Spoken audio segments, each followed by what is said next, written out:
안녕하세요, 가족 여러분. 일애기 교육 잘 들으셨나요? 일애기 때는 치매에 대해서 알아보았고, 오늘은 두 번째 시간, 정신행동 증상과 치매 위험 요인에 대해서 알아보도록 하겠습니다. 정신행동 증상은 치매 어르신을 돌보는 분들이 가장 부담스럽게 느끼는 부분입니다. 치매는 엉뚱한 행동을 해야 하는 거잖아. 난 그 정도는 아니니까. 옛날 일 잘 기억하니까 괜찮겠지? 옆집 영감은 기억력이 좋기는 해도 하는 짓이 이상하던데 할머니와 할아버지의 대화 내용이 맞을까요?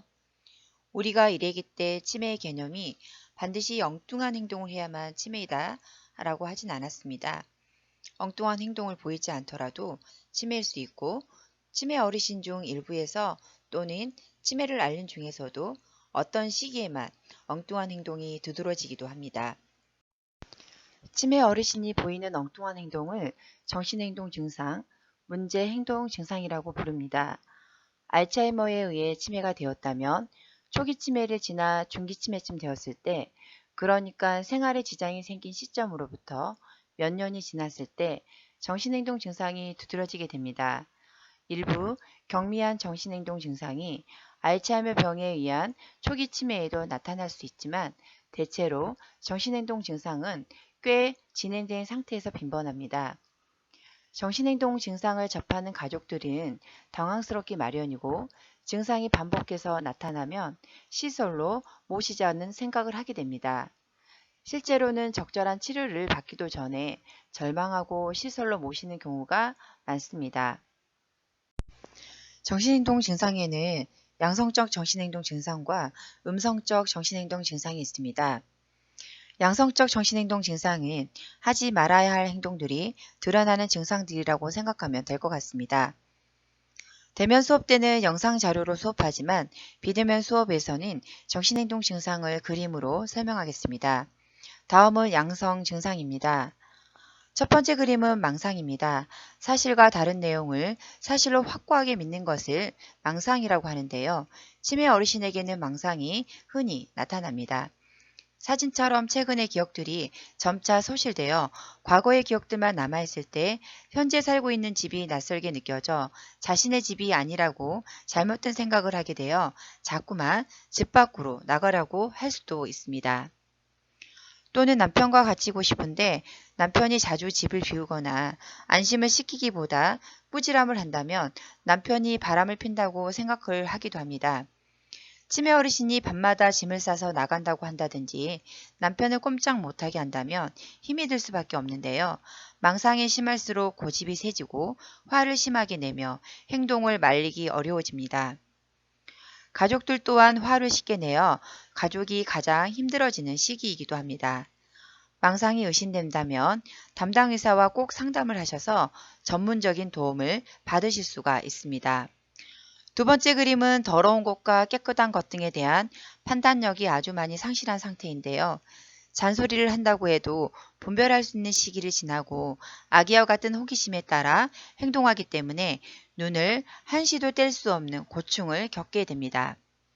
세 번째 그림은 성적 관심이나 충동을 조절하는 뇌의 능력이 사라지면 나타나는 증상들입니다. 어린아이들이 집에 있을 때에는 가족들이 매우 난감한 경우가 발생할 수 있고 때로는 간병을 하는 중에도 스킨십이나 성적인 발언으로 놀라게 되는 경우도 있습니다. 아이들에게는 뇌의 병이 생겨 조절이 안 되는 것이라고 설명해 줄 필요가 있고 모욕감을 표현하기보다는 침착하게 대응해야 합니다. 약물 치료로 조절될 수 있으니 담당의와 반드시 상의가 필요합니다.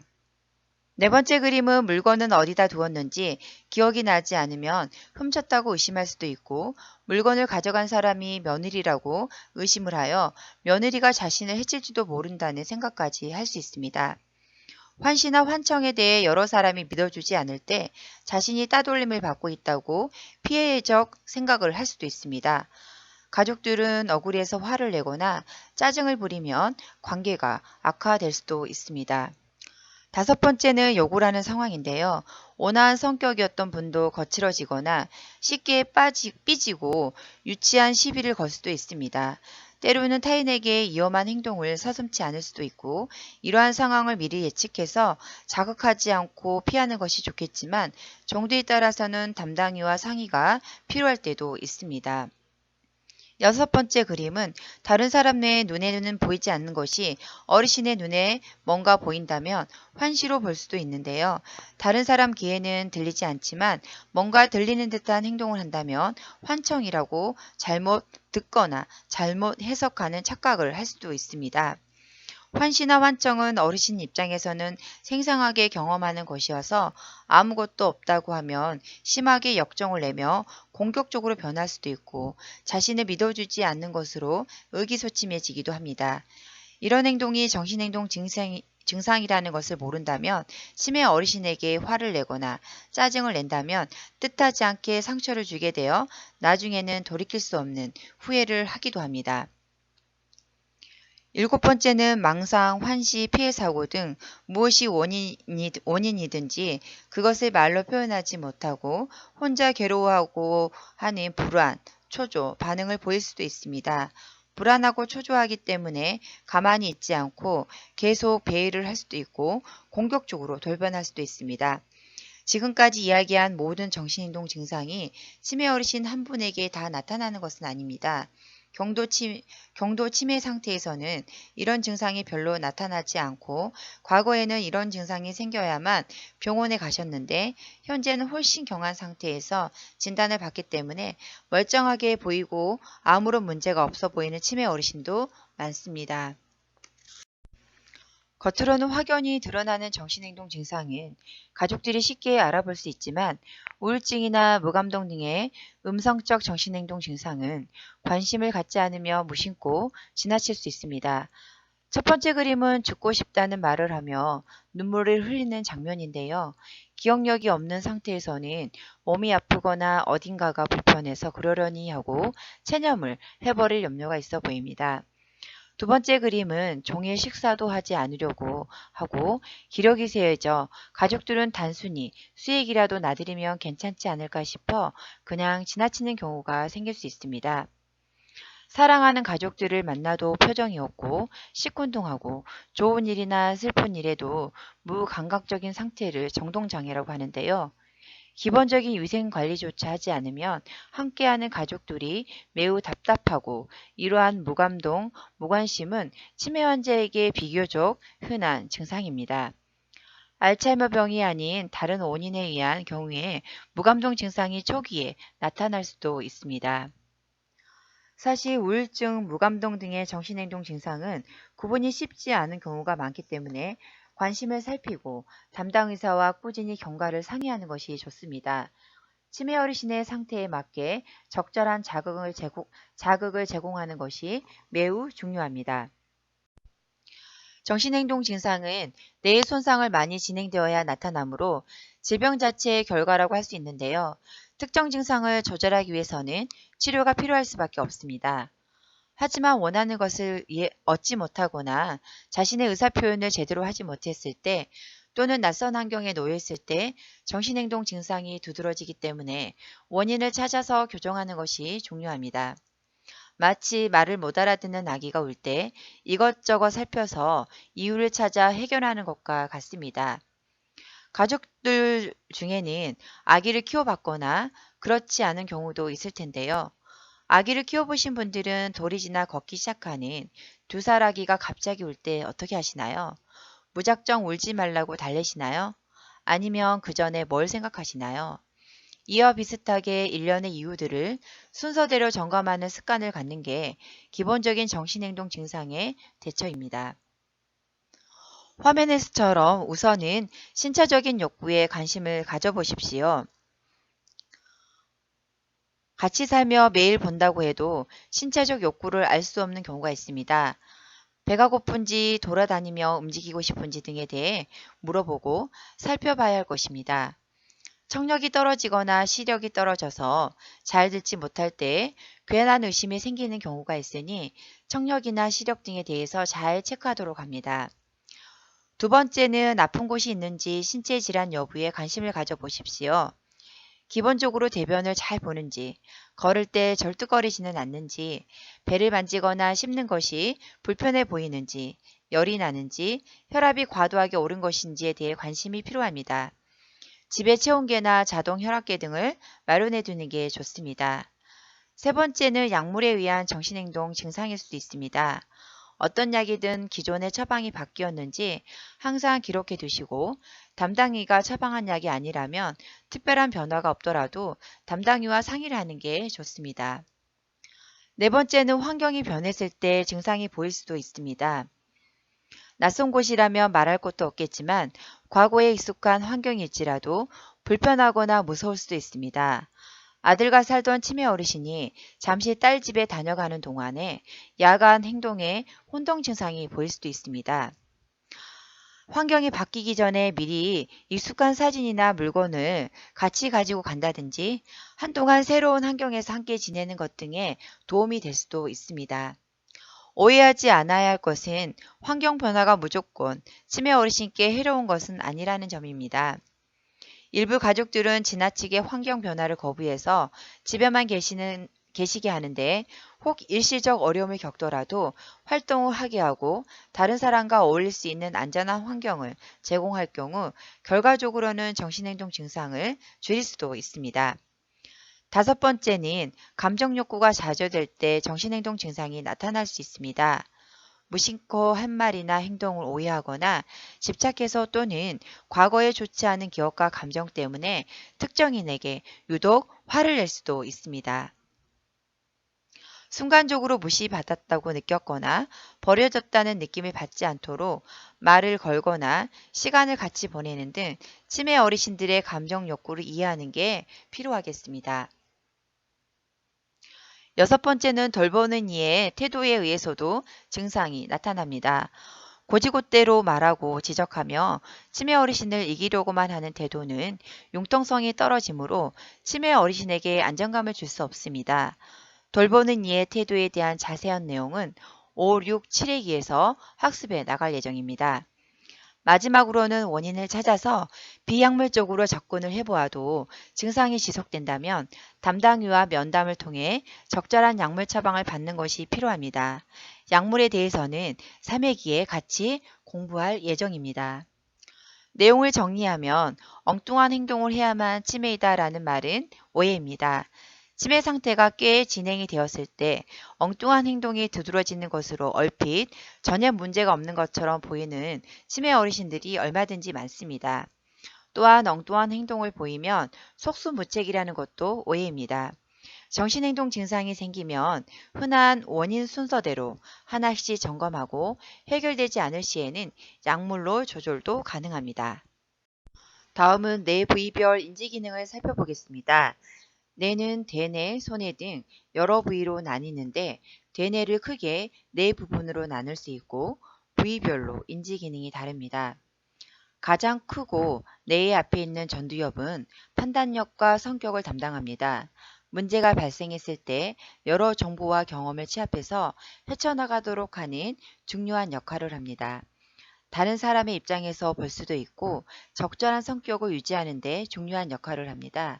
전두엽에 손상이 있다면 자기중심적이고 사리분별력이 떨어져 정상에서 벗어난 말과 행동을 하게 됩니다. 전두엽 뒤로 두정엽이 있는데 시공간 능력과 계산 등을 담당합니다. 이 부위가 손상이 되면 날짜나 장소를 혼돈하고 셈을 못하기도 합니다. 전두엽과 두정엽 아래에 축두엽이 있는데 최근의 정보를 기억하는 능력과 언어 이해 능력을 담당합니다.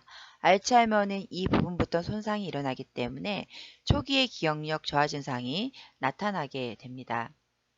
맨 뒤 후두엽은 눈을 통해 전달된 시각 정보를 담당하게 되는데 손상이 생기면 시각 정보에 오류가 생깁니다. 치매 증상은 뇌 손상의 결과로 나타나므로 뇌 손상 부위와 관련된 증상이 나타납니다.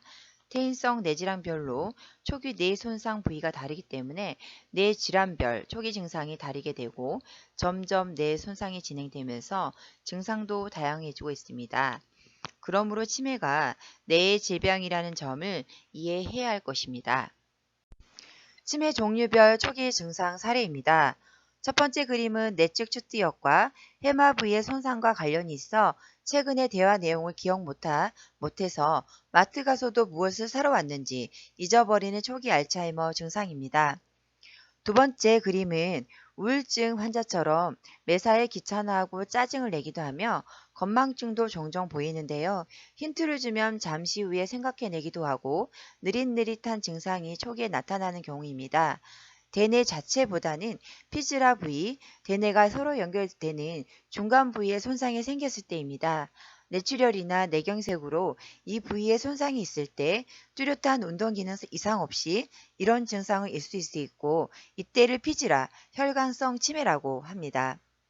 세 번째 그림은 남들이 어떻게 볼지를 개의치 않고 자신이 하고 싶은 대로 해버리고 자기 중심적으로만 생각하고 쉽게 화를 내는 등의 감정 기복을 초기 증상으로 오는 경우입니다.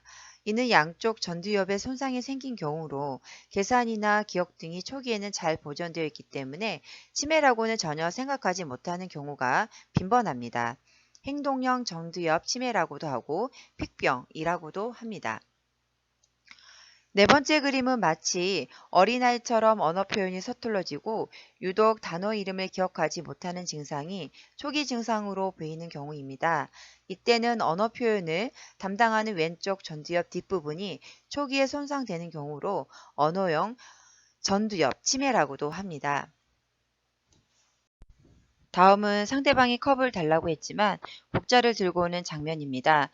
그림처럼 언어 기능이 떨어지긴 한데 표현하는 말은 잘하면서 알아듣지를 못하고 동문서답해서 대화가 어려워지는 것이 초기 증상입니다.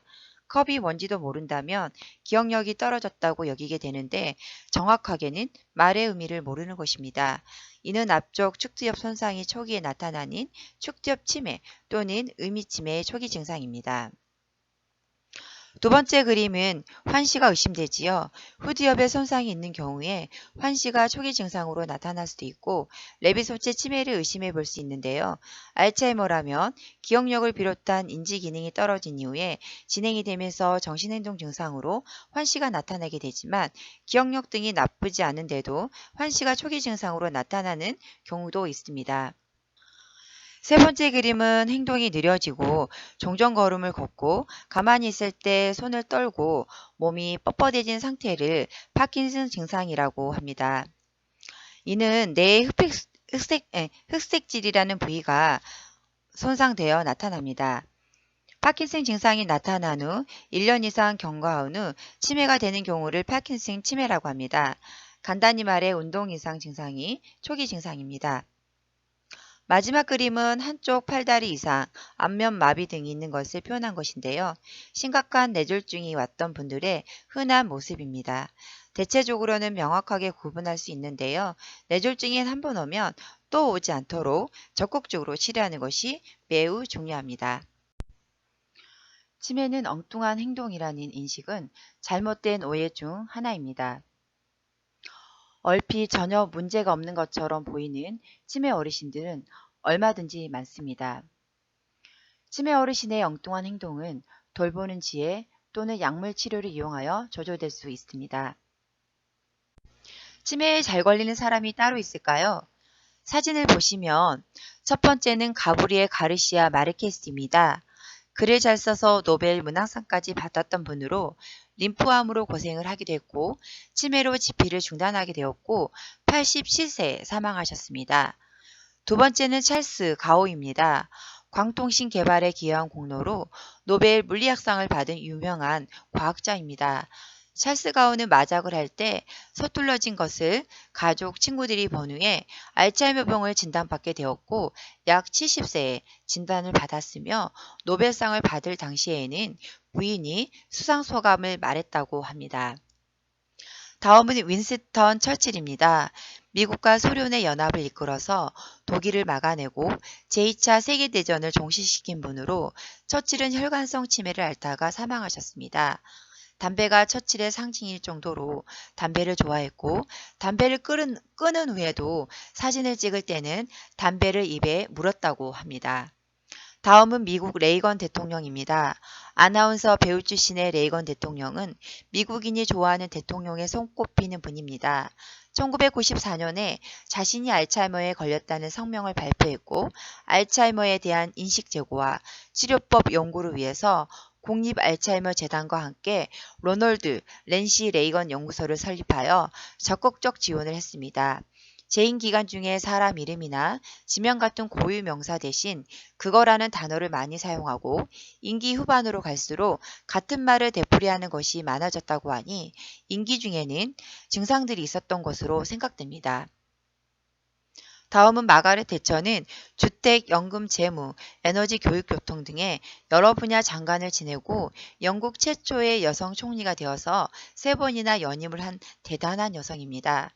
60대 후반에 정계에서 은퇴했어도 연설이나 인터뷰를 했었고 70대 후반부터는 뇌졸중을 앓으면서 활동을 중단하게 되어 치매 증상을 가지고 지내다가 뇌졸중으로 87세에 사망했습니다. 이러한 대단한 사람들도 생존이 길어지면서 치매에 걸리게 됩니다. 나 정도면 괜찮겠지 하는 생각보다는 치매와 관련된 습관이 있는지 살펴보고 고쳐 나가야 할지에 대해서 생각해 봐야 할 것입니다. 치매의 위험성에 대해서 알아보도록 하겠습니다. 치매의 위험성 얼마나 알고 계신가요? 그림처럼 치매 위험 요인은 여러 가지가 있지만 대표적인 몇 가지만 살펴보도록 하겠습니다.